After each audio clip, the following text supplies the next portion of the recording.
এই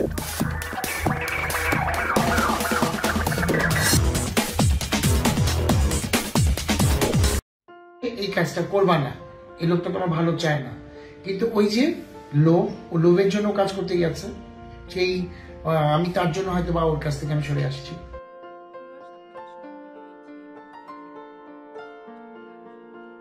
হয়তো বা ও চিন্তা করছে যে আমি এখন যাদের সাথে আমি কাজ করছি ওরা ভালো, কিন্তু ও জানে না ও আমার চাইতে নিচু মানুষদের সাথে কাজ করছে।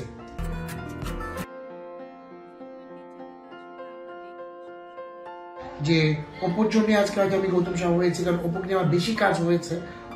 অপুর জায়গায় যদি আমি অন্য কোনো নাই,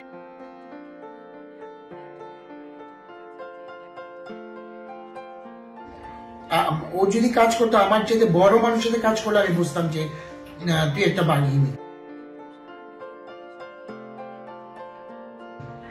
কিন্তু তুই আমার নিচু মানুষের সাথে কাজ করছিস, তার মানে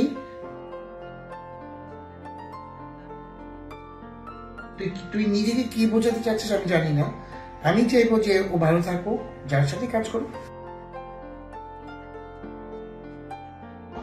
অপুর জন্য আমি একটা পরিচিতি পেয়েছি, কারণ আমি এটা যদি না বলি তাহলে আমার এটা অন্যায় হবে।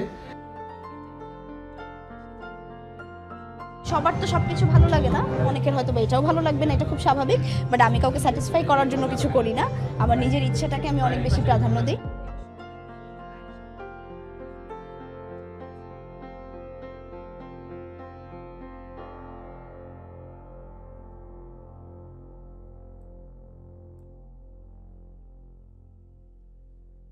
যে যত বড় কাবিল হোক, ও বারিশা হক, দিঘি, গৌতম সাহা কিংবা আরো অনেকে, অপুকে কি কেউ ছাড়িয়ে যেতে